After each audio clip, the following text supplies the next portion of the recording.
Daniel Benoit here, founder of the ECBRO and your host of YouTube channel ECBRO 98, and also your host of Squatch Zone Radio. I'm here to present to you a new recent upload that I have here from episode 5. So far, this makes the 5th episode of our radio show recordings of our discussions and our topics that we get into. And I want you to um, check it out. And I also want you to participate. There's been many viewers through my YouTube live podcast shows who've been wanting to participate and have no way to participate. But with these new radio uploads, the new radio show, this is a way you can call in now and be a part of the show. Ask us questions. We welcome questions very much so.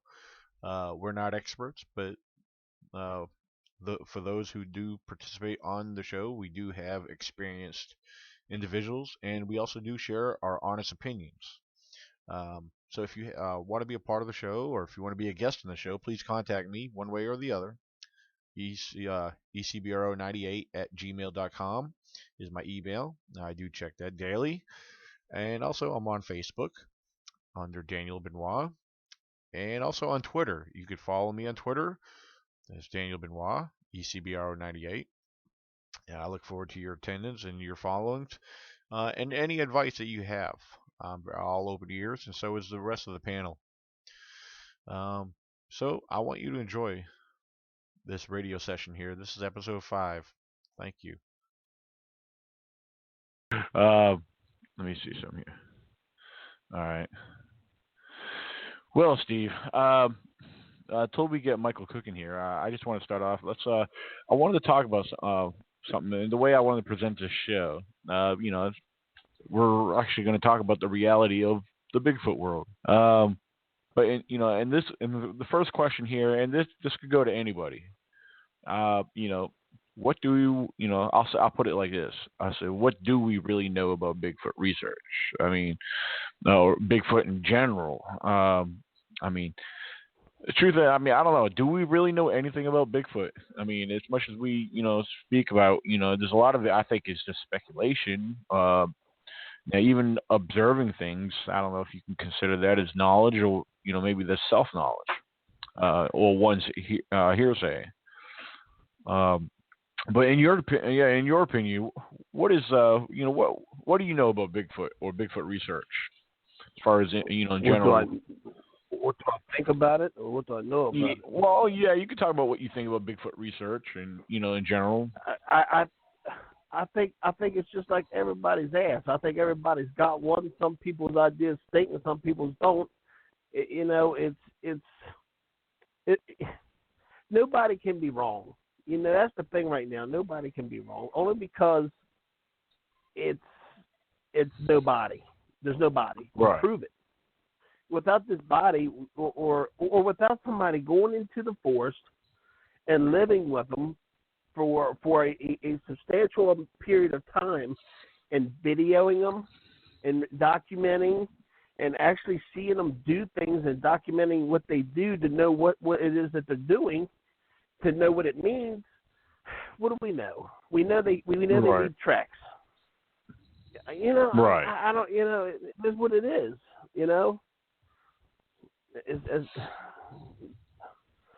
But there's people out here that seem to know a whole lot more than others, but I don't know.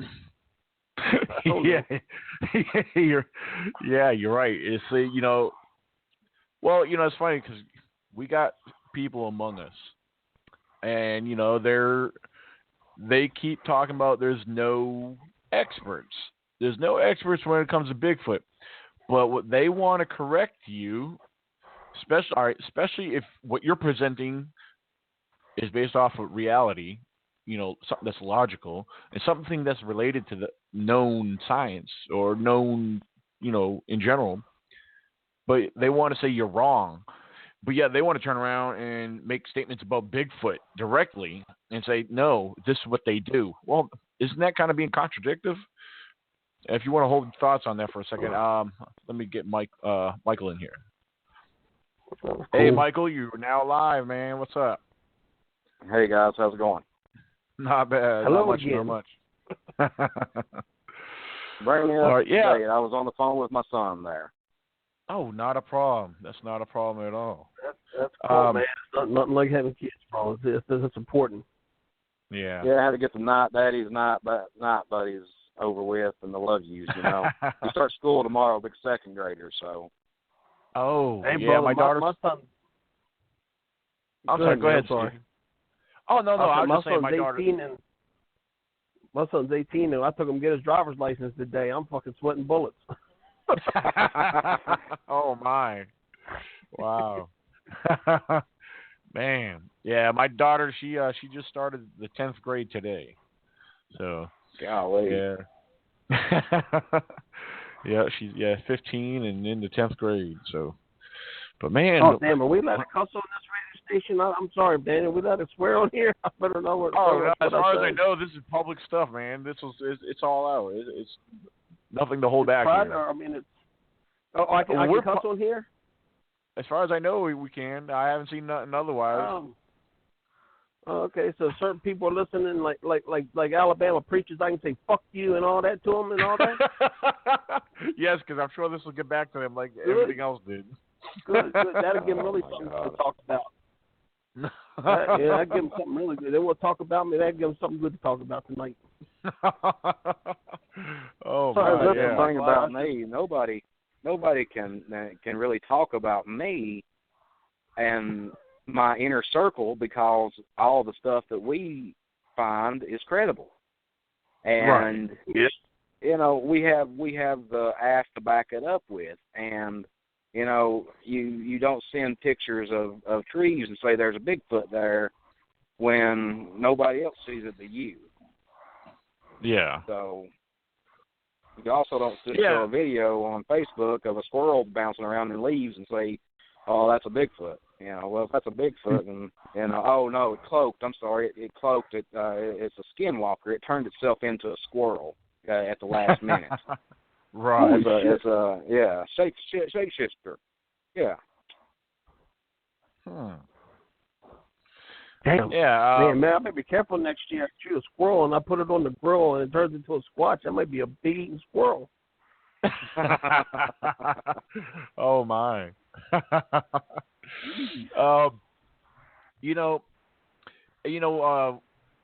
I think as far as when it comes to Bigfoot, and research and and how we present it, I mean, there's all kinds of ways to present it, and me personally, and I think you guys could agree, there's thousands of, I don't know, maybe thousands, I don't know, maybe that's overestimating, I don't know, or exaggerating. But let's just say there's many other Bigfoot researchers such as ourselves.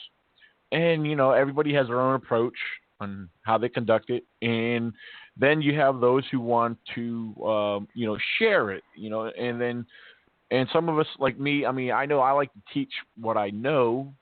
As far as now, when I teach what I know, I have to be careful how I say this, because when I teach what I know, I teach referring to known species such as wildlife. Then of course, I go and compare with some of the stuff I find that doesn't seem natural. All right, now, like I said, we all have our own ways of presenting, but when for those who do present stuff and then others kind of take and run with it and twist stuff around, and then try to compare and then put their 2 cents out there. They want to ridicule, and this is other Bigfoot so-called researchers who want to ridicule what you're trying to say, and and they can't leave well enough alone where they have to go and demonstrate in videos talking about tree. Let's get into tree breaks, for example, and this is one in particular I want to bring up, and there's other stuff too we can get into, but as far as tree breaks, Mr. Canny, in one of his videos where, he was reacting in his video, he was responding or reacting to, a radio show that we had the other night. Then he was brought up the subject of tree breaks. Well, he did a demonstration in his own yard on one of the, the bushes in his front yard, whatever. And he broke it over with his hand, and he showed All right. He said, this is what it looks like when a human does it. Okay. A Squatch will do this and they'll take your hand and they'll twist it.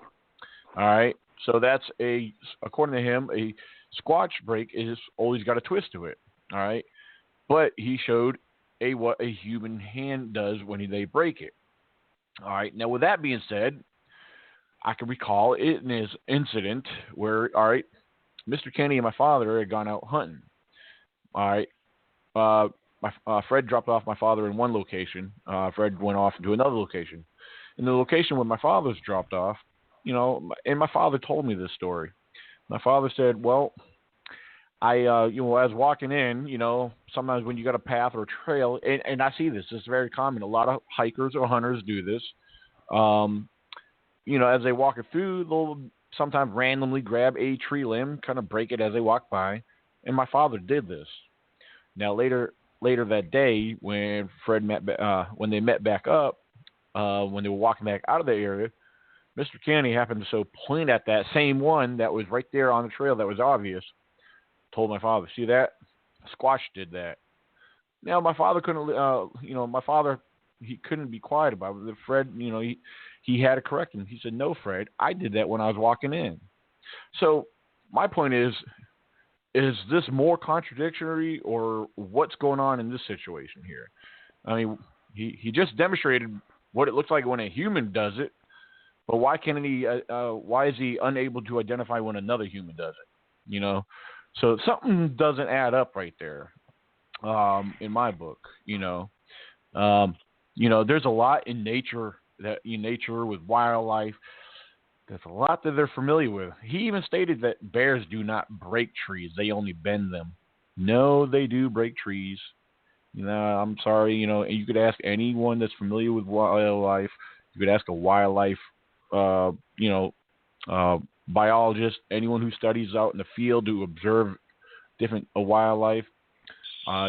Probably even ask a zookeeper, even though they study and, they're a zoologist and they know animals of the zoo and, and their behaviors and so forth. I'm sure they know enough about animals in the wild too. Now, if I'm wrong in that, which, if you guys feel different about anything I'm presenting or sharing, feel free to jump in on that. Would you guys agree with me with what I'm saying is a form of contradictory, or is that considered something else? Go ahead, Shaky. I can tell you this. I can tell you this. I went hunting in a national forest one time back in, I don't know if it had to be the late 90s, Green Ridge State Forest. And Right. I'd never been in there before. And as I walked, I remember this distinctly, as I walked, I would take 10 steps. It was right around 10 steps. And every 10 steps I took, I would snap, and I knew I twisted some of them, but the branches at least as big around as my fingers. And I don't think it was much bigger, but at least as big around as my fingers. I would walk along, and that's how I would know where I was going so I didn't get lost. Because I remember it was about 10 or 15 steps. That way, when coming back out, once I got to where a snap was, I knew to look, and I'd be able to see another snap to know to follow my trail.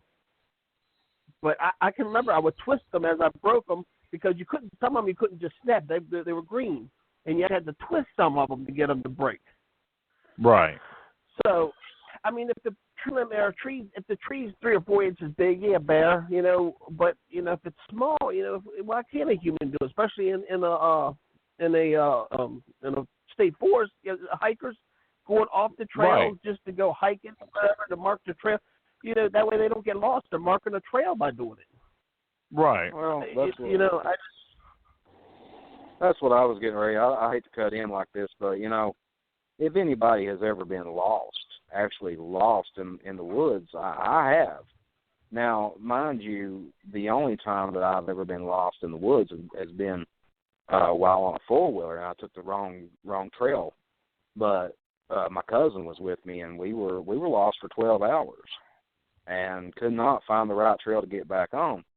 But anybody who's ever been lost in the woods know that you need to leave the, breadcrumbs behind. You don't want to be being lost in the woods, even on an ATV, is a terrifying experience. And you on foot, it's even more terrifying. Right. So you're going to break. Now, I prefer to use reflective pins when I go hunting and stuff, and I've hunted all my life. But I normally just pick a little push a thumbtack. It's a reflective thumbtack into the tree as I'm walking by, and that way I've got a clear path. I know that reflector is mine. I know a clear path back to the truck if I need to be, if I don't know my way. So, as far as humans go, this brings me back earlier in the year. One of my researchers and I went out on a expedition. It was just a little excursion, not overnight, just an evening at the Pinnacles in Berea, Kentucky, and beautiful area, hell of a hike. But we found tree snaps, limb snaps that were way up 13, 14 feet in the air.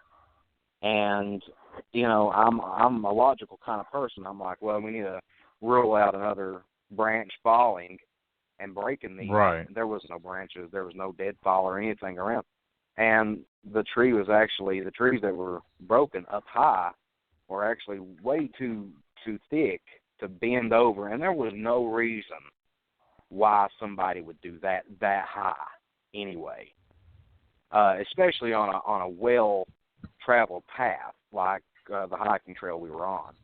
But that's the same night I got 4 return whoops back, just pretty much dicking around. And I'm not a caller, and people who know my research techniques know that I'm not I don't go out and scream and shout and holler in the woods and try to provoke these things because of, quote me on this, you don't know what you're saying to them. You might be offending these creatures, and they might come and rip your arms off and stick them up your ass, and that's it for you. You're going to become a statistic of a lost hiker never found. Right. So, but I kind of feel. Go ahead. Oh no, go ahead. That night, I called several times, but I was doing it on video, kind of showing people if they're going to do it, what the proper technique is. If there is a proper technique that I learned over the years, but just real quick whoops and maybe a long howl. And I got 4 return whoops back, and I heard 2 of them. Mike, my lead researcher for my team, I keep a very small team, as most of you all know. Paperwork and remembering people's names is hard enough. But right. my lead researcher, he heard 2 that I didn't hear. And, then we found the tree snaps and all that. It was a very squatchy night. Did we see anything? No. Did we find the track? We found something, but it was on a hill. If you would have poured plaster in it, it would have run right down the hill. I mean, we would have never been able to cast it. But I've come across quite a few of them, which they look awesome, but no, you know enough from just don't waste your time. Take a picture if you can, but that's about it. Plaster of Paris is money too, so Yeah. I prefer to use plaster of Paris. Some people prefer to use concrete mix and all that, and I teach a footprint casting course if whenever I do presentations and stuff. But it would have been a complete waste of time, and it would have came out as a literal blob that was 17 foot long. Well, hey, on that note, I just wanted to this while it's on my mind. Now, this is something I thought about doing. I don't know how you would think about this. Now, all right, for example, if I had plaster with me, and while I was out this past weekend, I saw a nice looking track, but the thing is, with it was well shaped out. The only thing is, because of where it was, and the soil that it was in. I mean, it didn't have no well, I don't know how the best way to say this. You could see the shape of where the toes were and the whole rest of the foot. I'm very clear. But let's say if I had plaster with me and I said, okay, let's do this one. the thought that's in my head, you don't want it to run off and get sloppy and just get messed up.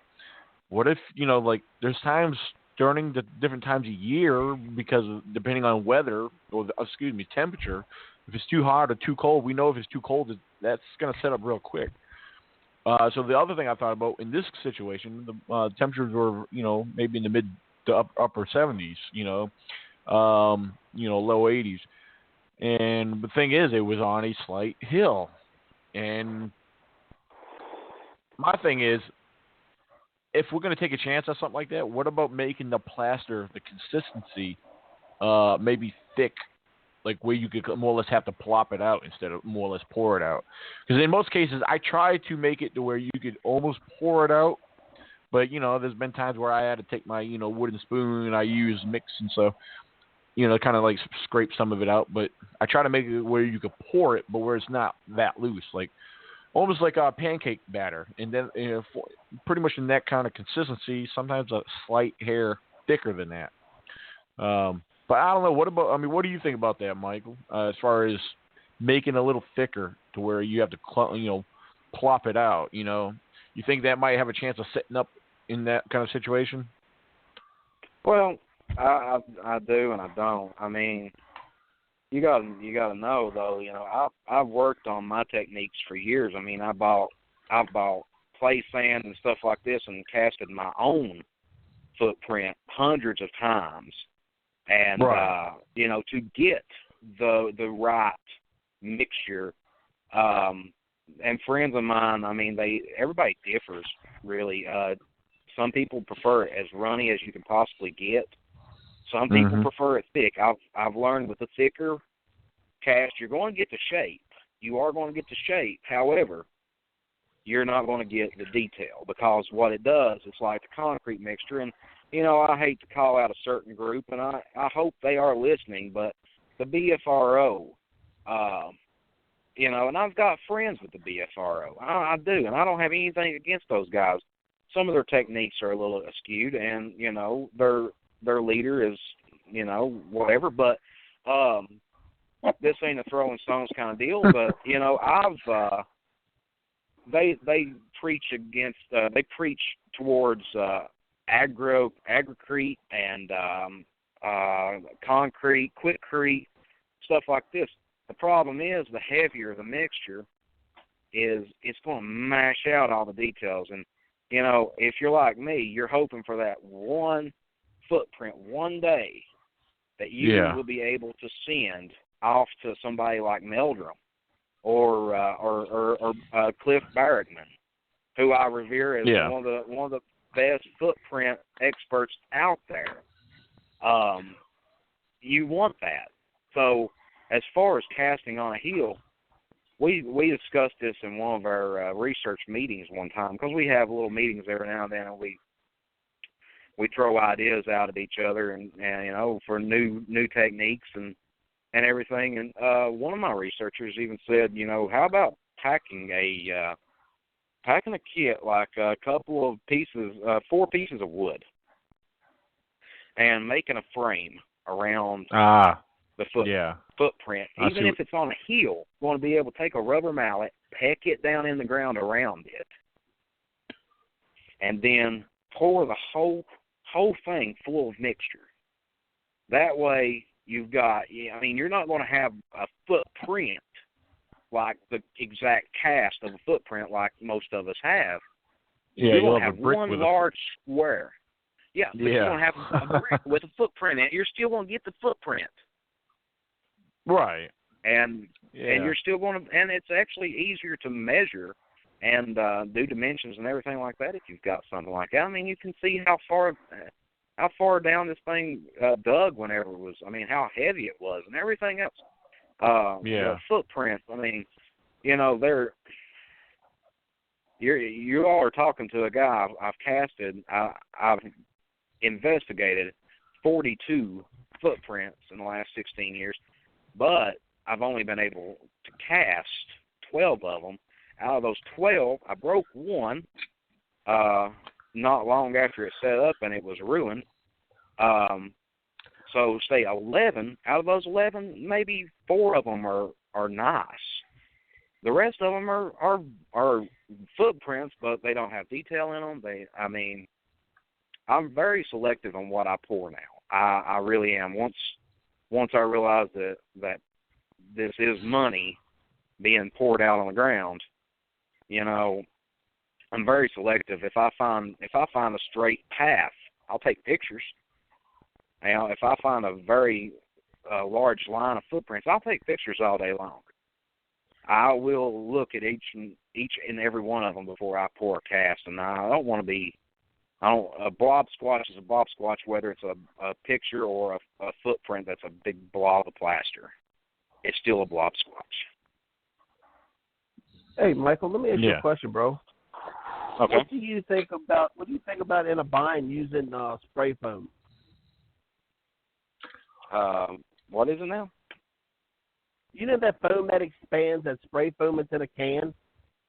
Mm-hmm. Oh, I know. You ever tried using that? Making a print? The only problem I foresee with that, I thought about silicone one time.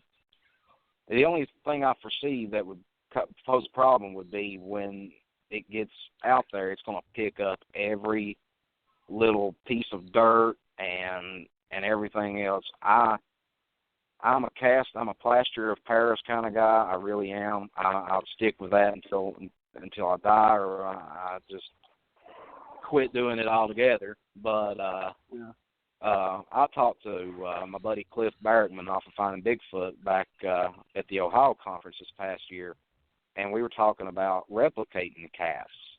And what I've always done is I'll take play sand, which if play sand, a lot of people don't know what play sand is.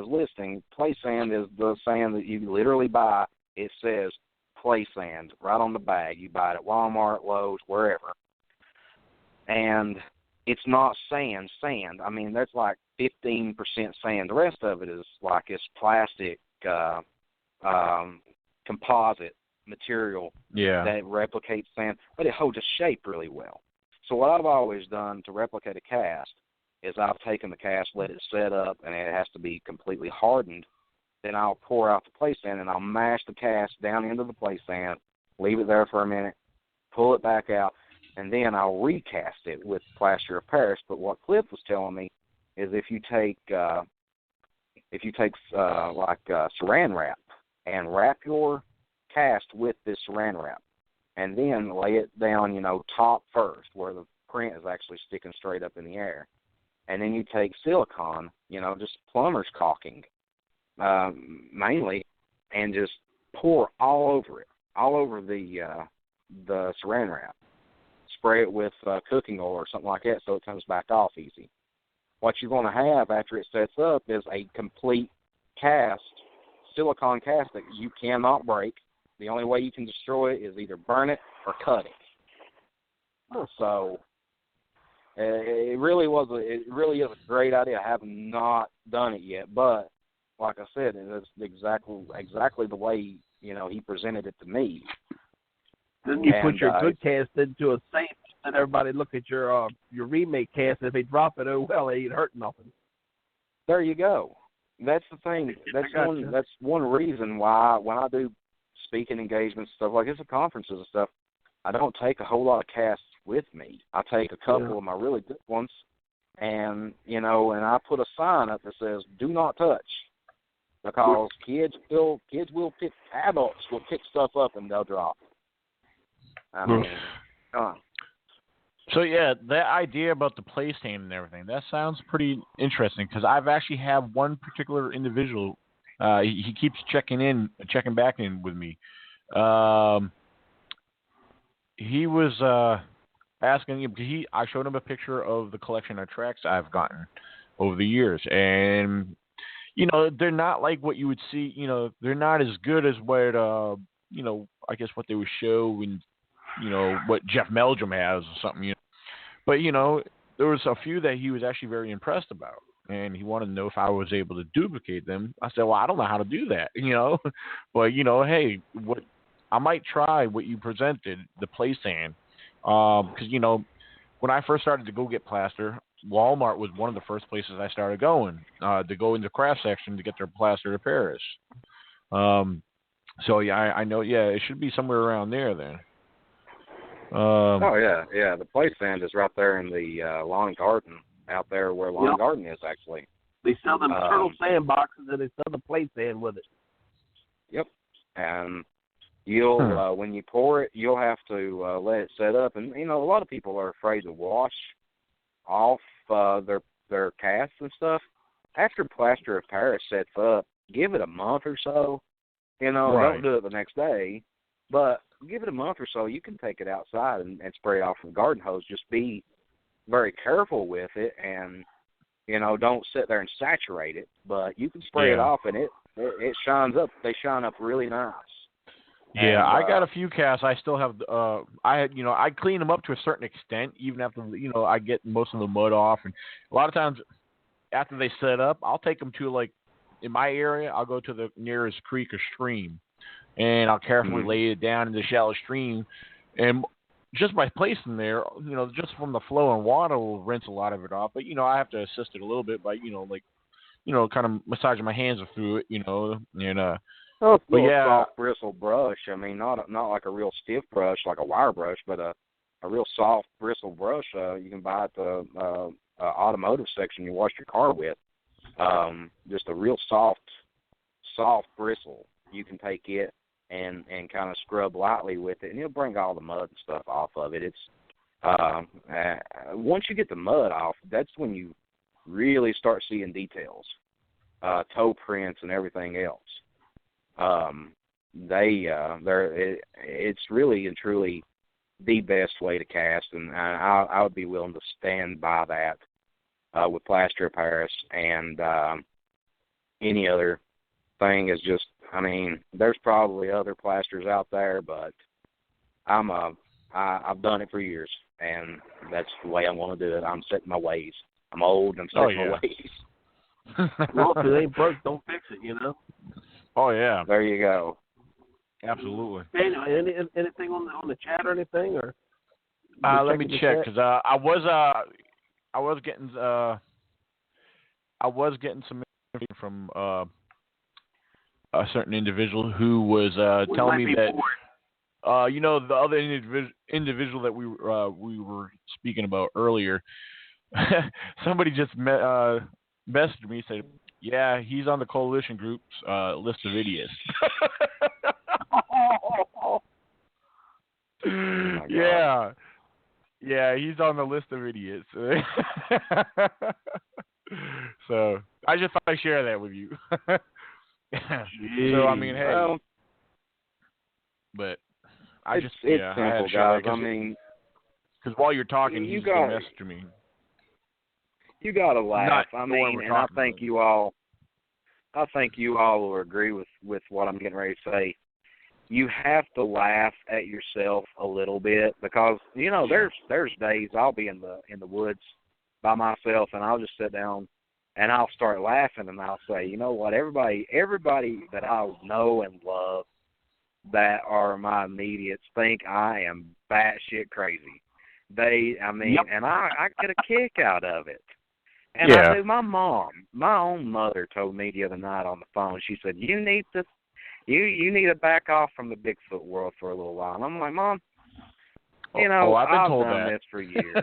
Yeah, I've done this for years. It don't cost me any money to go out and, a little gas and a little bit of my time to go out and talk to people and, have fun with it. And that's, Ed Brown and I had a discussion about this a while back, and it was about a mutual friend of ours out in the Washington State area, and he quit. He quit Bigfooting, but he started bashing everybody that his friends. He was bashing me. You're stupid for even going out. Man, you came out with a video several years ago that blew everybody away, and are you saying that you hoaxed it? Well, no, I didn't hoax it, but you all are crazy for going out and saying, why? You done it for years, and the thing about it is if it gets people out and they exercise and they learn to network and make some good friends. I think of you all. I've never met you all, but I revere you all as some of my best friends. Right. And you know, if it gets you out, lets you exercise a little bit, gets you in touch with nature, then, you know, if you see a Bigfoot, great. If you find evidence, awesome. If you don't, you still got out. You still got your exercise in.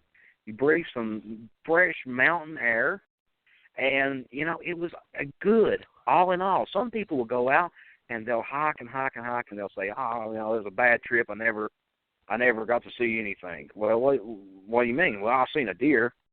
I've seen a turkey. I've seen a bear.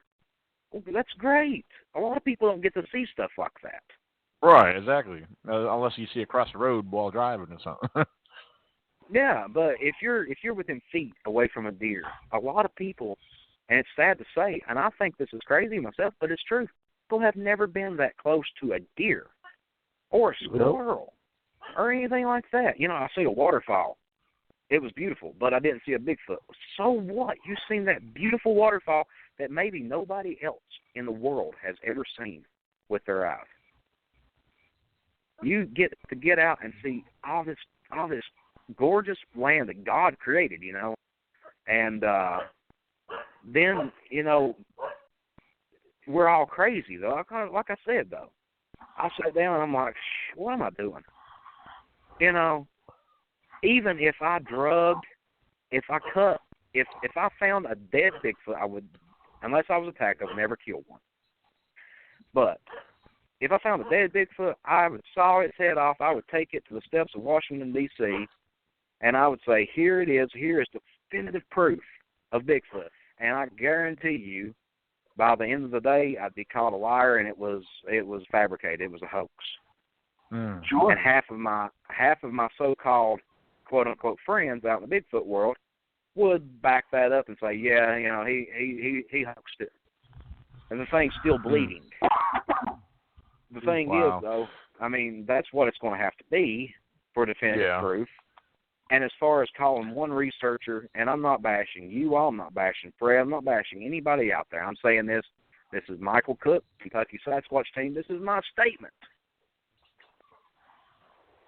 If you bash another researcher for their research and for their findings, you are no better than that guy that's bashing you.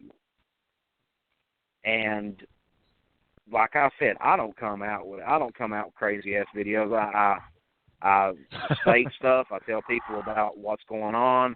You know, in the Bigfoot world, haven't made one in a while because everything is just so bitchy lately. Yeah. Every little thing is pissing everybody off. And as far as Fred goes, Fred, I'm sorry, man. I really am. I'm sorry that you know, you heard or whatever, but I'm going to tell you right now, brother. I'm just as crazy as you are. You're just as crazy as I am. You're just as crazy as Daniel and Shaky and Ed Brown and everybody else out there. We're just as crazy as the next guy. We're out here chasing a mythical beast that we've seen, that we know exists. The rest of the world, fuck it. We're liars. We're hoaxers. We made it up. We were on drugs. I'll tell you right now, when I saw the Bigfoot on the riverbank that day, I mean, that was about 3 years before I started smoking pot. I mean, I wasn't on any drugs. I wasn't drunk. I was a good kid, and I saw something that freaked me out for the rest of my life. And I've chased it ever since. As far as Fred and Connie and Preacher or whatever, whoever, just get the fuck over it, guys. I mean, if you come out with something that I think is completely, you know, obviously not Bigfoot, completely insane, then I'm going to call you out on it. I'm a calling out kind of guy. I don't bash people, but I will call you out on bullshit. I will call you out on something I think is wrong. And see, Michael, I'm the same way. Maybe I do it in a little bit different way, but I'm not. You know as well as I do. Comes after me, I'm going to go after them. I'm sorry, but I'm telling you, I'm not no punk. I'm not a punk, and I'm not going to be treated like one. When somebody starts shit with me that I had not done nothing to, you better believe I'm going to stand my ground, and they're going to get it back. Well, I'll tell you what. It's just like the whole shit we were talking about the other night about me being accused as a thief of evidence and pictures and this and that. Right. The guy actually messaged me on Facebook today, and he said, hey, man, I'm sorry. We found the pictures and everything. They were at the post office and blah, blah, blah. Stating obvious that I already knew. And I'm like, dude. He goes, I just want to say that I'm sorry. And I'm like, apology accepted, but don't ever call me a liar or a thief because I'm neither one of them. Right. I don't lie and I don't steal. It's two things I really do stand by. That's my two biggest morals right there. I don't lie and I don't steal. And he was man enough to formally apologize to me, and I'm man enough to accept that apology. And it's just like you, Daniel. If you came out and you said, you had evidence, what you think is evidence, on a video, and I watched it and I didn't agree with it, I'm going to get on there. I'm going to call you. I got your number. I'm going to call you. And I'm going to be like, hey, man, I don't think this is Bigfoot. I think it's something else. And we might have a little tussle. We might have an argument against ideas. But in the end, we're going to be friends at the end of the day. Some people need to grow the hell up. Right. And if they hear their name on the radio, guess what? Every one of us have been on the radio, ridiculed, on videos, ridiculed. I've been called a hoaxer and a liar and all this stuff. Oh, and, so have I. What am I hoaxing? Am I hoaxing footprints am I hoaxing tree snaps? I don't have a video. I don't have any videos of Bigfoot. Yeah. I don't have any audio recordings of whoops and stuff like this. But I know what I saw. I know what I experienced. Well, let me ask you this, and both of you guys could jump in on this, and I'll say this too: if anyone viewing, if you want to call in and share your input on this, feel free. Talking about tree breaks and structures and potential evidence, or what people call evidence. With what I present in a lot of my webcast videos that I have, if you can find them on my YouTube channel, ECBRO98, go into my playlist, look up webcast, research webcast, or whatever. I forget what I labeled it as. But some of them, I may not be the best speaker at presenting, but what I do is I speak and I try to present things logically. For those who go out in the woods, there's a lot of people that do it. But there's one that's heavily well known for it. And thing is, I try to do it to make a point. I was like, well, when you're claiming this is what it is, and and then you try to give a reason why, well, it's not.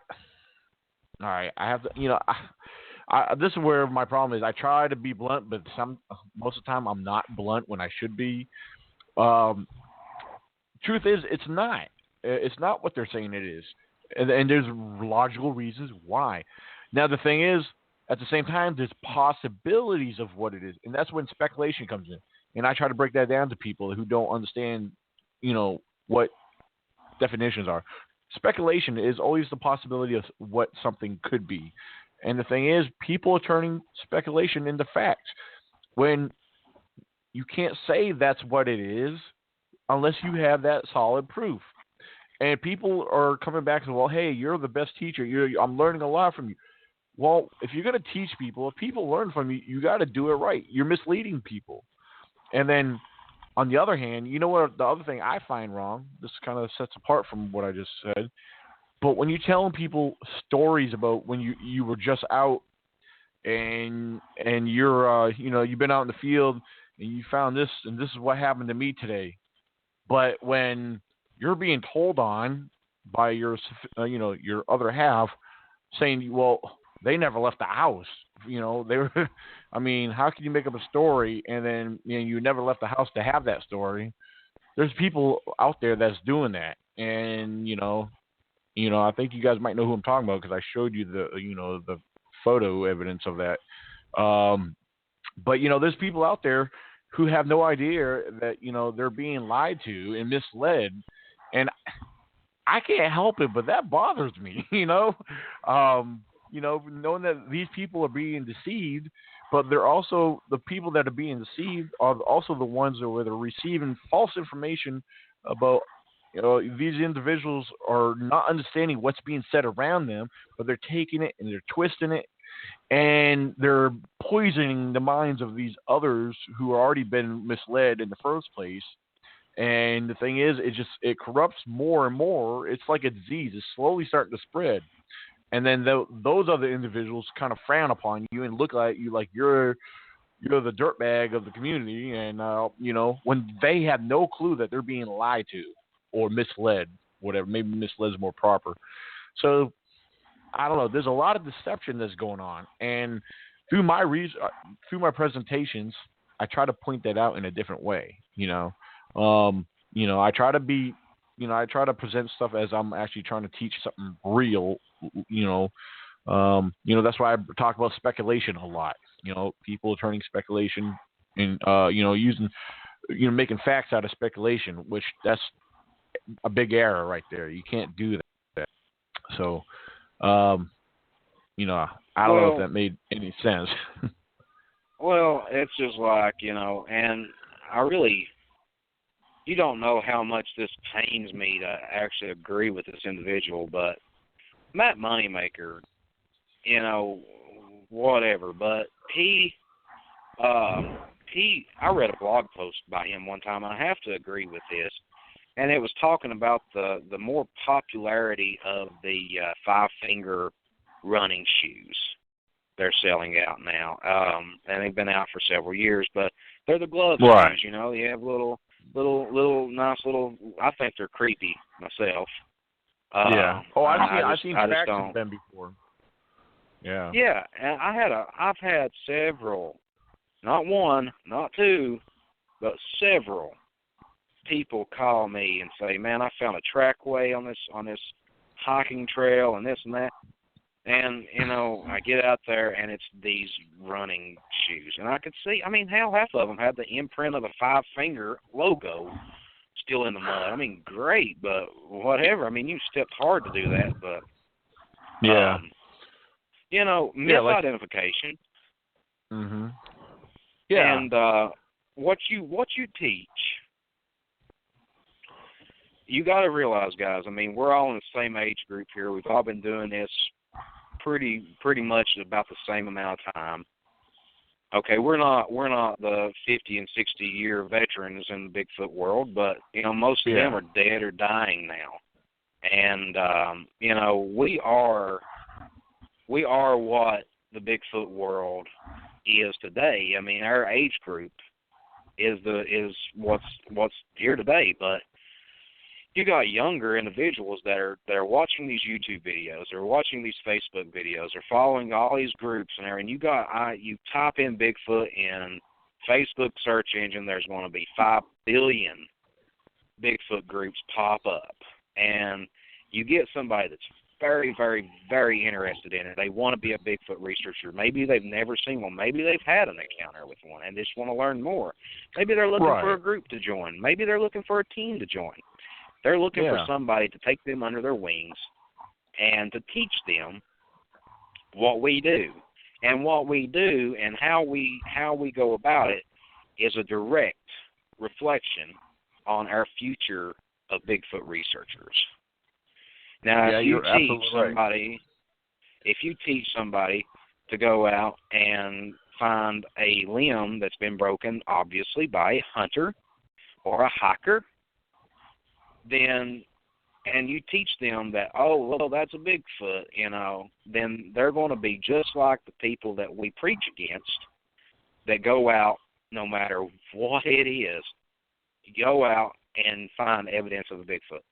If you go out in the woods looking for a bear, you'll find evidence of a bear. If you go out looking for a deer, you'll find evidence of a deer. If you go out looking for evidence of a Bigfoot, you will go out and find evidence of a Bigfoot if you want to. It is what your mind's eye sees. The problem with that is to be logical about it and to teach logic. Like you said, known wildlife. Teach them about known wildlife first. Then get into the whole, well, a bear could do this, but would a bear do this? Or a deer could scrape this tree, but why would it scrape so high? Or something like that. You know, this is not a bear print. A bear did not double step in this print. This is clearly human-shaped, but it's 17 inches long. Now, unless you have Andre the Giant still walking around to this day, which I'm pretty sure he's dead and buried, I don't think anybody out there has a foot big enough to pass as a Bigfoot. But what you teach, what we're teaching, and how we go about this, the way we treat each other, the way that our friendships, our relationships go, it is directly reflecting our future researchers. And it's just like invitation-only Bigfoot events and stuff like this. Why is it? Why? I mean, and I'm veering off subject a little bit, but hell, I'm on a roll right here. Let me speak for a minute. Yeah, keep going. You got invitation-only Bigfoot events where, you know, this is an invite only to the exclusive Bigfooters out there. Why? Why is it so damn important to see the same old every time? Why is it so damn important to hear the same old stories over and over and over? I want, and I've talked about this. I had it planned and funding and this and that. I wanted to have an Appalachian Bigfoot Festival and invite everybody. Hey, I don't care who you are. Fred Kinney, you're more than welcome. You're guest. Come on. Connie Fox, everybody. Ron Moorhead, Todd Neese, Diane, come on out. This don't need to be an invitation. It needs to be an invitation for everybody. I would like to have a Kentucky Bigfoot conference, maybe the Great American Bigfoot conference, and hold it somewhere where everybody can come. Yeah. And not just the who's who of Bigfoot. If you have research group, if it's just you and your buddy you grew up with high school or some guy you met at Starbucks, bring them along and speak at this event. I would love to do something like that, but you got so many of these individuals who think, you know, well, you know, they're not significant. See, I've battled this my entire Bigfooting life, that I'm not significant enough to be invited to certain events. However, it's the same people that say I'm not significant is the same people who message me, email me, call me, and say, hey, man, I got this right here, you know, blah, blah, blah, blah. What do you think about it? You know, or this picture, what do you think about it? Oh, I'm not significant enough to really come and speak at your events, but, hey, I'm significant enough that you run evidence by me? I don't understand this. Why does everything have to be so goddamn political in this? It used to not be, guys. It used to not be this fucking political. Oh, yeah. And now it's almost just like politics. Everybody's separated in groups and shit.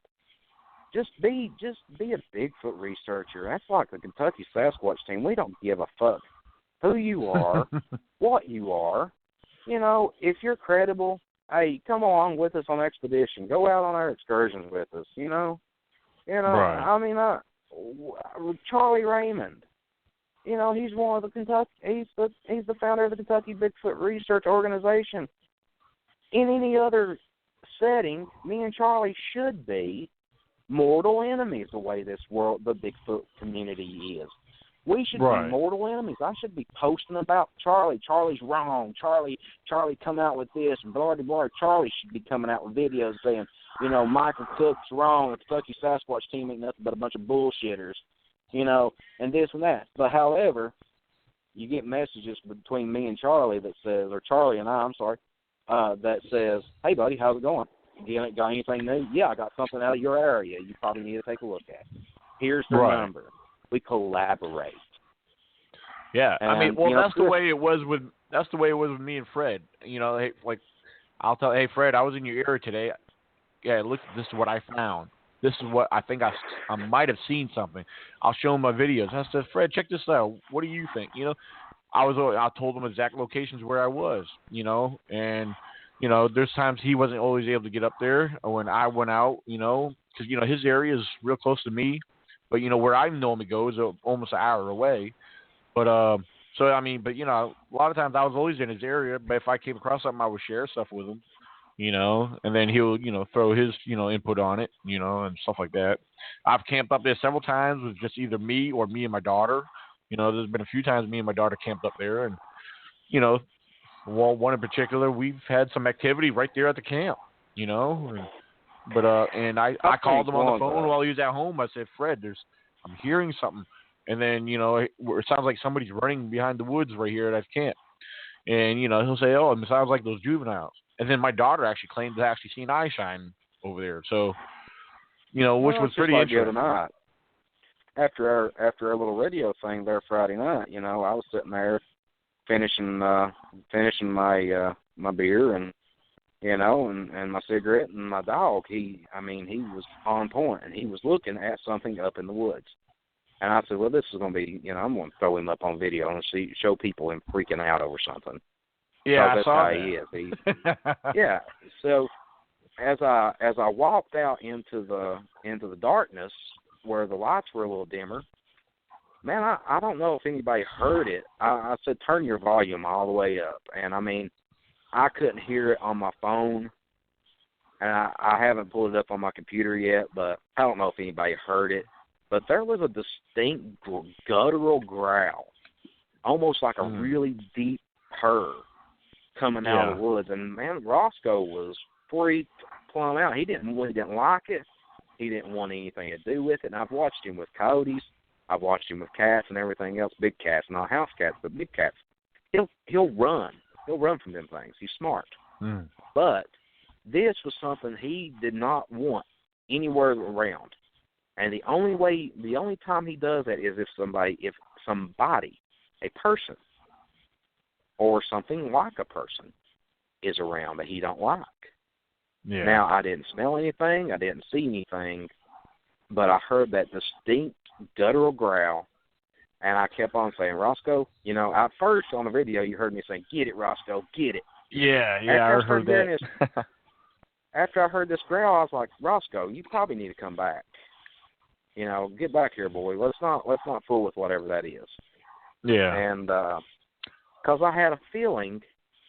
Now, Squatch senses are high, but I had a feeling that could have been a Squatch. And they're in that area. They're all around that place right there. And the last thing I want is my little dog to become one's dinner. And, that would destroy me. But, but my mom commented on it, and she was like, well, Roscoe does that all the time. I'm like, well, he don't do that unless it's a person or something like a person. He has to have that sense about him. And, but like I said, you might not have heard it on video, but I heard it in real life. I know what was going on. But, anybody can comment on there and say, well, I didn't hear a thing. You're full of shit. He was barking at a rabbit. Yeah. But I know what I heard. And I don't have any reason to fabricate anything like that. Hey, not to interrupt, but there's a call that showed up, but I don't know what it is. It's all ones, unless it's a blocked number. I don't know. Okay. Let me see what it is. I don't know. This is a weird. I never seen this number. Yeah, you're live.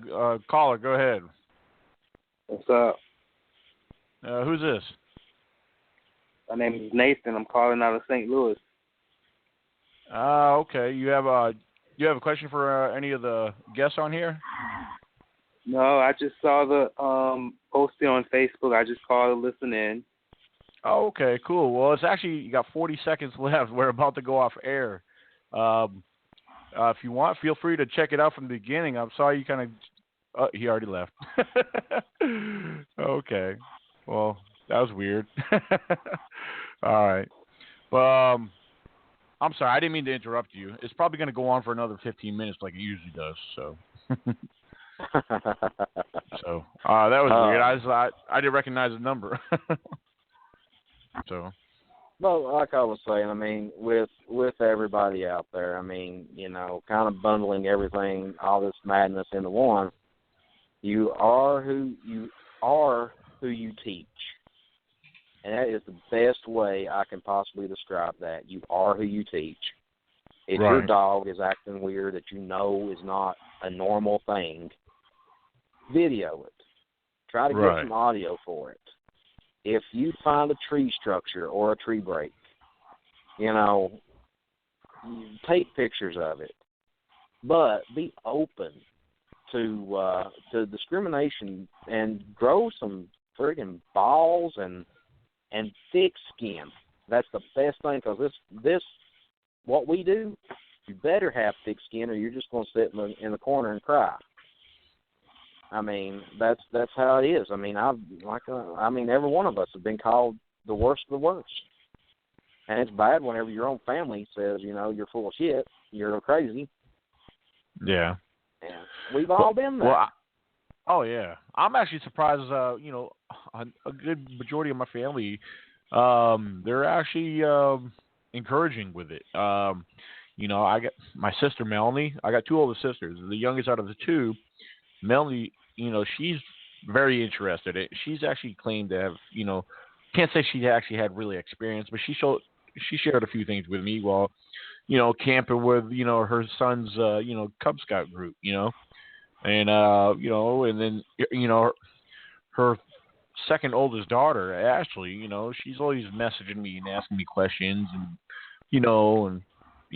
they wish they could come down here and visit and, they want to go Bigfooting with me and, so, I mean, but they're, my sister, she messaged me the other day. She said, "Oh, I got a question for you." She wanted, she said, "I've been watching your videos. I want to ask you something about something." I said, "Okay, cool."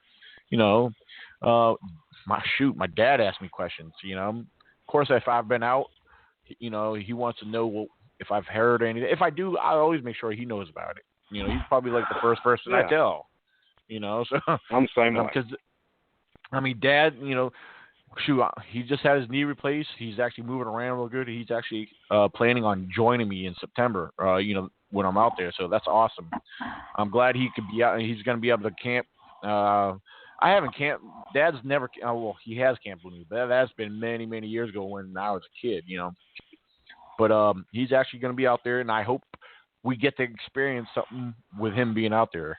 Because, back during this past hunting season, and you were talking about a guttural growl. I personally have never experienced or heard that for myself. But when me and him were out there deer hunting, I took him into the one area where I do a lot of my, one part of my area where I focus on a lot. And I camp right there, too. And we went up behind the camp. I said, "Dad, there's, deer all through here. There's a bedding area for the deer here." I said, "There's a big buck working this area." I said, "Look, so you go where you feel comfortable in. I'm going to go beyond here. I'm going to go down by closer to the river over here, whatever." And, later on, after we recruit, we both had something to tell each other. He thought it was me playing games with him. He said, "I heard that's exactly what he described, a guttural growl." I said, "Dad, that wasn't me. I was down behind here on the other side of the bedding area beyond there." He said, "I thought you were walking up behind me." I said, "I heard a tree knock behind me." So somewhere between us, there was something going on. We don't know what, but he heard a guttural growl, and I had a tree knock. So, but that was something we both shared with each other. But I wish I could have heard what he heard. So, but then I got to thinking. I'm the same way. Yeah. And I hate to cut in, but you're talking. You're fine. We were talking about differences of opinions and stuff like this, and family members and everything else. And to prove a point, I'm actually going to do this. And as most of you all that are friends of mine on Facebook and that follow and fans of the Sasquatch team, recently I moved in with a buddy of mine, and who has been diagnosed with terminal stomach cancer, and he's got some time left, but not like the rest of us do. But he's actually he's actually enlightened me on different opinions and everything, and I think it would be a wonderful thing for him to say hello and just ask him what his honest opinion is on Bigfoot, just to show people, right. Two people can live together and have completely different opinions on something. Exactly. And no, I'm on the radio actually. Yeah, I'm on doing. Can you hear us? That's all right. You have that. Yeah. So, Jim, what's your honest opinion on Bigfoot? Honestly, you're not going to hurt nobody's feelings here. I think there's something out there, but I have to see it before I believe it 100%. Okay. That's it. All right. Well, you're an honest skeptic, and that's awesome, though. And you know what? And this is my opinion. When it comes to skeptics, I think we all, even as us as believers or knowers, I think we all need to have a skeptic's view when we're out there. In other words, we need to be objective. And that's the problem with a lot of people in the Bigfoot community. They're not being objective. They're bluntly sharing information that's misleading. For one thing, they're misleading themselves if they're believing that. But me, I've learned to be a little bit more objective to my own. So, because it's like I said before, when we're out there, and it's easy. We already have Bigfoot on the mind because that's what we're out there to look for. So it's quick to jump on the Bigfoot train, and want to say everything's Bigfoot. But that's when we have to put the brakes down and so wait a minute, this could be this, So, but yeah, I'm actually glad he got on there and shared his honest opinion about it, So, because I have Jim's originally from Chester, Pennsylvania. I mean, okay. And that's prime. Yeah, that's prime squatching area around there, man. Did you ever hear of anybody having anything happen to them when you were growing up? No, I lived out in the farmland. Yeah. So. Oh. Have you ever been to Shellsburg, Pennsylvania? For me? Have you ever been to Shellsburg, Pennsylvania, over in what's the name of the county? I think it's Bedford County. Yeah, I've been around Poconos. Yeah, you got Shawnee State. Yeah, Shawnee State Park. I spent 2 months up there doing some research. Very, very awesome terrain up there. Yep. Yeah. Well, I had some friends. Like I said. Go ahead. Oh no, I'm sorry. I was just saying I had some friends up there. I didn't mean to cut you off. But I think I've enlightened Jim a little bit on some Bigfoot stuff. But he's tired. I'm gonna leave him alone. Say bye, Jim. See you later, buddy. Hey, thanks for coming on. No problem. I think I've enlightened Jim on some things with Bigfoot, and it's just with Jim. I mean, it's a learning experience. He didn't know anything much about it, and once I started sharing some stories and reports and stuff with him, he started, just like he just said, he thinks there could be something out there, but until he sees it, right, it's a seeing is believing kind of guy. My dad is the same way. My dad has heard stuff. He's seen things he can't explain. As far as an actual Bigfoot like I saw, he's never seen that. Right.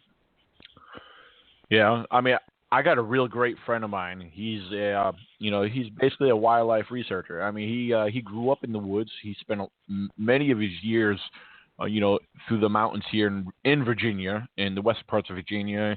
He's actually witnessed and observed a lot of the various wildlife and a lot of bears, and he's seen mountain lions up here. He spent enough time. He's got to observe that, and he said for everything he's experienced, and he's a skeptic. Keep in mind, he's a skeptic. He said anything in the woods, he was able to, he's seen some weird things, but he was able to find out and pinpoint exactly what they were. And he said there's been a couple things he has related to me that he cannot explain. And coming from a guy who knows all the various wildlife and seen what they do and what they're capable of doing. He said the couple things he has experienced, he said he cannot lay a finger on it. He says he has no idea. And when it comes to Bigfoot, he says, Daniel, he says, I believe there is something out there. But is it is it a Sasquatch creature? That's why he's actually putting himself in a position, being a skeptic. He is actually a researcher. He wants to investigate for himself, and that's what he does every chance he gets. He's older. He's 57 years old, and 57, and 57 is actually young for today's world. But he's got his health issues, and so every chance he gets, like I said, he goes out there, and he's had a few experiences of a few oddball things. I won't get into details right now. Hopefully, I'll get him on here and one day, and he can share some of that, and we'll talk about that, because I love hearing from a skeptic on things that they experience that they can't explain. I find that very interesting, especially coming from someone who knows wildlife and who's basically grew up in the mountains. So. That's exactly right. I mean, I go out and with the mindset, I'm not skeptical about the existence of Bigfoot.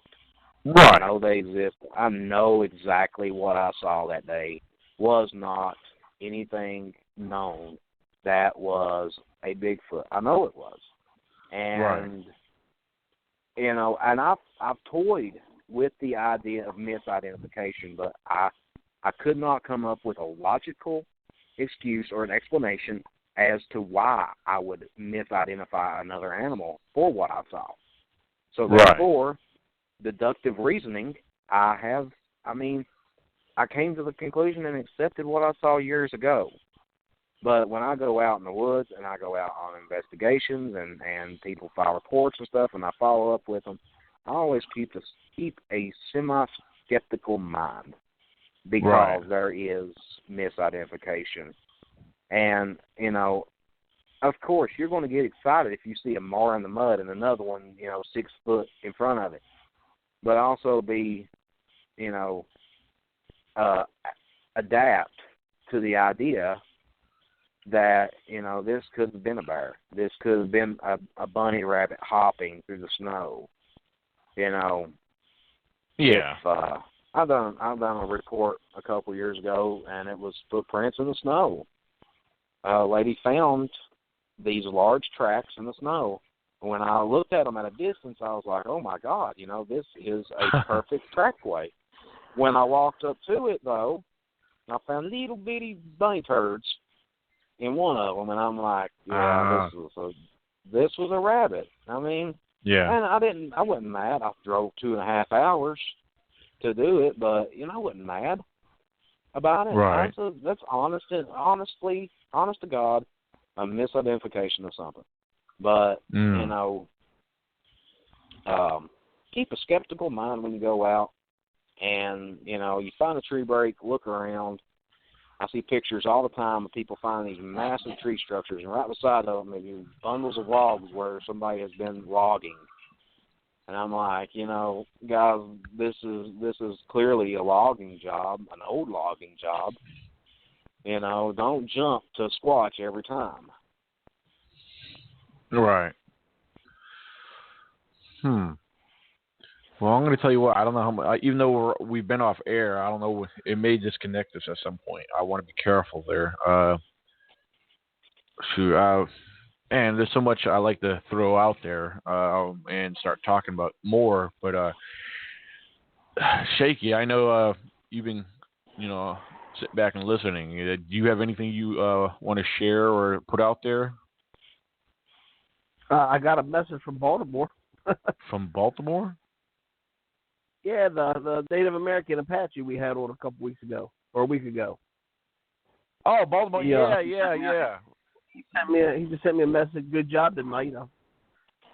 Share it with you. Okay, cool. Awesome. You're lying, Shaky. You didn't get no message. That wasn't a Bigfoot. That wasn't Baltimore. Why you want to hoax stuff for, buddy? Huh? Seems like the thing to do. Well, yeah, you just didn't have anything else better to do. Well, I'm gonna have to correct you like I do. Now you might throw a hate video about me on this one, but his name's not Baltimore. Oh, it's Baltimore. I've already started making it. It's Baltimore. Sound like you said Baltimore, okay. Like Baltimore, Maryland. I don't know, man. Yeah, it's my. We want to get into correcting on accents and stuff like that. Yeah, I'm a hillbilly. We're all hillbillies on this show tonight, and there's one thing that I've been called a lot of things. Inarticulate is not one of them. But fuck it. We're all hoaxers and we're all liars and we're all full of shit. Fuck it. Yeah. I mean, hell, let's just make videos about ourselves, bashing ourselves for a while and see how that turns out. I mean, maybe that might start working. Maybe that might work in our favor. I mean, because, no one wants to hear logic no more. They want to hear fantasy. They want to hear wishful thinking. They want speculation to be fact, so they don't want to believe that's more logical. I'm going to go in the house and watch Butchie Kid videos. What's that? Just, I'm going to go in the house and watch Butchie Kid videos tonight. You got to know who those Butchie Kid is. Yeah, that's hilarious. I used one of them in one of my webcast videos. I was talking about Danielle Jones. She's another one. She hates it when I. She asked my honest opinion about. Yeah, she did. She said, "What do you think about my video?" I said, "There's no Bigfoot in them, but hey, I was being honest." So, and then she's someone who's got she came out of the blue one day and wanted to start getting into Bigfoot, and then started taking pictures of images, and then next she's all caught up in the Bigfoot world, and I don't know, and she always talking about having a Bigfoot walking on her roof, So I made a webcast video about it one day. I did a webcast talking and explained about it, and then I'll share you guys the video. I got the Butchie Kid with a Bigfoot on the roof. So man, it was hilarious. Speaking of videos, all joking aside, I watched a video a couple of weeks ago, and this little midget was giving it to this. No, I'm kidding. This. I wish I had sound effects on this thing. This video, I've never been on the board with cloaking or anything like that at all. Yeah, I'm the same way. Yeah, but I watched this video, and I'll try to find it again. I don't know if I put it on my Sasquatch team or not, but there was these squatchers out, and they were taking video, and this thing, I mean, it almost looks like, on Predator, it really and truly looks like that, and it's kind of got me kind of. Are you referring to stuff. You referring to the one that had, I think it was Barb Shoop and some other squatchers that were out there? Yeah. There was one. It was one that Richter sponsored on his one of his shows one day, and he played it a couple different times. It looked like there was something there, like you could see like an invisible silhouette. Yeah, I know what you're talking about. I did see that. Whatever it was I don't know. Whatever caused that or made that or whatever, it was kind of small, I would think. Well, in the description, it said it was a good distance away at first, but what I saw, and I think what you saw, was right there. And I don't know. I mean, I'm gonna have to rewatch it again and voice my opinion on it for sure. But it really did get me questioning a bunch of stuff and what I've learned over the years. I mean, because I'm not a cloaker. I'm not a portal guy. If you say you saw a portal, God bless you. Take me to it, and let's see if we can go find Doc and Marty back in 1985. I mean, might find Elvis too. The game picture that's going around that everybody's looking at now that has half of a face, the eyeball, and all that. It's a dog. Oh yeah. I spotted that day one. Well, Nikki shared that information with us yesterday. Yeah, the guy came on set. It was this dog. And people still arguing about it. The guy even took those game cameras to his dog, and people still arguing about it. The most compelling trail cam image to date is the Jacobs photo out of Pennsylvania. I think that's a bear. I'll disagree with you. I think it was juvenile squatch, the way it was bent over and stuff. Leg proportions were all wrong to be a bear. Now, that's disagreeing with you all. That ain't, don't get on here later and make a video saying Michael Cook is nothing but a fucking liar. I'm gonna burn your ass up. I'm gonna sit on my porch because I'm disabled and can't walk, so I'm gonna burn you up on the porch making my video tomorrow. In the words of Rick Riallo, Shaky, you couldn't handle this ass, Shaky. Oh, well, hey, I'm getting on YouTube and making my little webcast. Should have thrown Michael under the bus. Yeah, I want to throw both of y'all under the bus over everything. I mean, I'm gonna tell you something. I'm a big boy. You better get a big bus. It better be a big bus. Throw us under it. That's the next. That's what me and Shaky need to come out with. We need to take this idea to a production studio. Fat guys squatching, just me and Shaky out in the woods, fucking huffing and puffing, and walking 12 feet. And hang on, Shaky, hang on, I gotta catch my breath. I have to the woods. Hey, if this is still recording, I do want to throw out there real quick. Because I'll play this. I'll share this afterwards. But this Friday we do have a 2-hour show. We're going to have starting at 10 o'clock Friday night. Our first hour, we're going to have Ty Chapman from Iowa. And then the other half is going to be for all of us, the chat, whatever. Because you know what? We might have some more information to share after this video gets out. So see if anything else is said. Awesome. Hey, got a new theme song to play at the beginning. Oh, do you? It might be Primus. My name is Mud.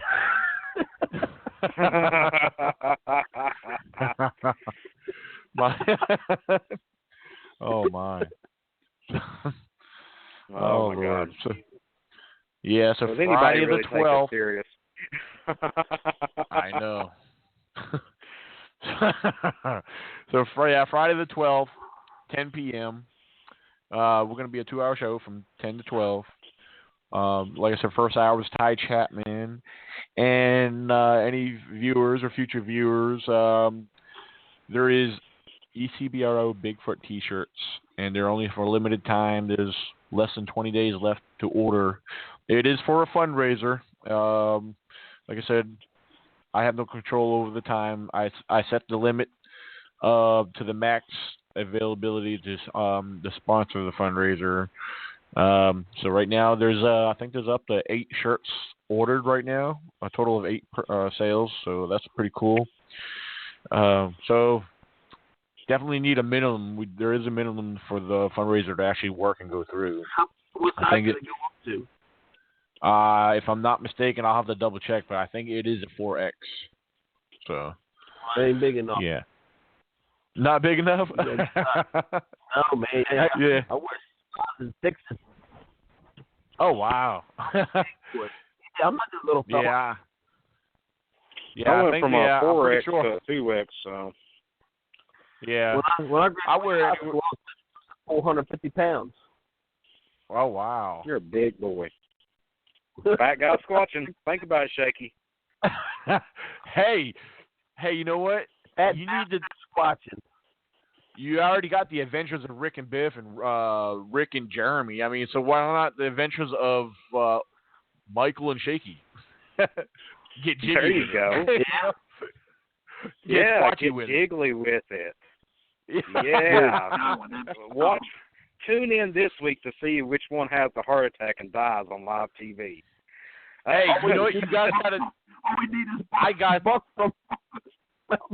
Hey, Shaky, I got just the thing. You know how you and Lael do you have a split screen when you guys are doing your shows? Yeah. You need to do that. You need to do that with Michael and do have a dance contest. sponsoring, Daniel. advertising your new adventures. So my screen's only so big. Well, I don't think the screen is big enough for me and him. Hey, we could add Henry May in there. He's a there you go. Brute. Yeah. He's a big one. And hey, he seems like and Jordan. I think he's a pretty good team player. I think so. I'm Shaky, blessed. I'm not like Henry May. I'm not like him. Thank God. I'm built more like a linebacker. I'm not fat like that. I'm linebacker like style. So I'm thinking on God, I'm blessed in that way. Right. Just broad. Right. Hey, Shaky, you and Lael, you're recording your next show tomorrow, right? Yeah. We're gonna do an interview with Zach. What's his name? Stark. Oh yeah. Out of Illinois. Okay. Yeah, we're gonna do an interview with him, and that'll be posted Friday evening. Awesome. I'll look forward to that. So we have got an interview coming up that everybody is going to be hyped up over, and I'm hyped up over. And I cannot say it. I'm not going to say who it is until it's done and recorded, because this person is huge in my eyes, and when we have it done, I will be ecstatic. But we're going to have a Shaky, I didn't get the memo that you were going to have me on there. Oh, see, you stole my line, Michael. I was going to say the same thing. Oh my! Yes, man, and you'll be totally surprised. You will flip out. You can't tell us offline. Nope. I'm not jinxing nothing till that is done. Once it's done, I'll open my fat mouth. But until then, I'm not saying a word. Oh man. Oh my God! Shoot, I guess I can't say nothing about me having. I guess I can't say nothing about having the professor from Idaho on. I won't say no. I won't give that information. Bigger than him. No, I don't. I'm just joking. Oh man. Oh Lord. Well, guys, before we do get disconnected, I think it's best we end now before we get in the middle talking about something else and then it cuts off. So. So. All right, guys. Again, the first time I got cut off. Yeah. No. Been there, done that. Yeah. So I hope the viewers are liking this. I hope you guys will start following the show. And if you haven't done so, this will be uploaded to YouTube. So if you're not following me on YouTube, subscribe to YouTube channel ECBRO 98 and Shaky Jr. on YouTube and American Myths and Legends. Did I say that right? With Lael and Shaky. Did I say that right? American Legends and Myths. You go to Facebook. Myths. Okay, awesome. Go to Facebook, find the Kentucky Sasquatch team, and hit the like button. And the more likes, the better. Brian Sullivan at the Montana Bigfoot Project will cry and everything else. Every time I get a like, Brian rips an eyebrow off. And he's got several eyebrows. Oh, we've had a friendly competition going for years on who can get the most likes. It's just a like war is all it is. Every time I get a like, Brian cries a little bit more. And each tear from Brian Sullivan, if collected right, will bring the dead back to life. Just throwing it out there. How many likes do you have versus him right now? Do you have a rough idea? Twitter, I've got him beat by 16,000, I think. Oh wow! Well, you mean likes or followers? Followers on Twitter is 16,000. Was I don't know about now. I haven't been on Twitter in a while.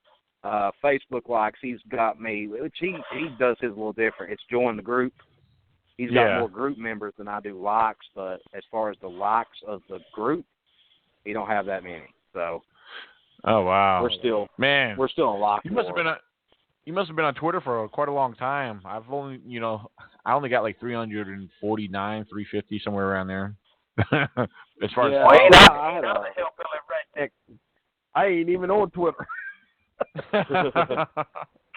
Well, Twitter, that's where I have discussion. That's where I got to have contact with Cliff Brackman. I mean, Then we chatted through email a couple times, and then he did you guys ever see the little bumper, the little intro he did for that I use in my videos?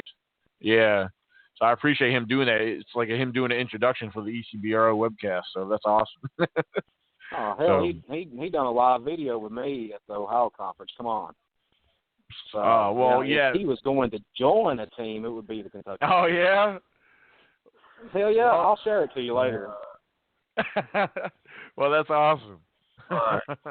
Well, look, I hate to leave good company, so I got to go find some good company to leave. So I'm going inside and eat a peanut butter jelly sandwich. There you go. Yeah. I'm actually surprised at the time. I'm surprised it's early. Usually by the time I get done, these is later. So that's good.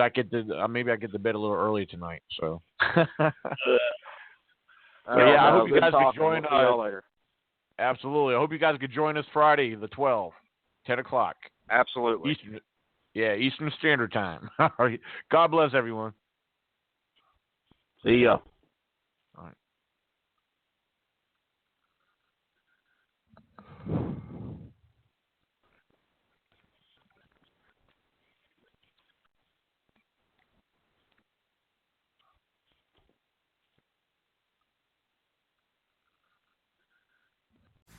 Record better audio anywhere with Motive digital microphones from Shure. Easy-to-use options like the MV88 plug directly into your phone or computer and include a free app. Create studio-quality sound for podcasts, music, and videos. Visit Shure.com to learn more. Fios is not cable. We're wired differently, which means you can get the fastest internet available with equal upload and download speeds from 50 to 500 megs. So you can upload 200 photos before your favorite song is finished. Click the ad and switch to Fios today to get our best offer ever.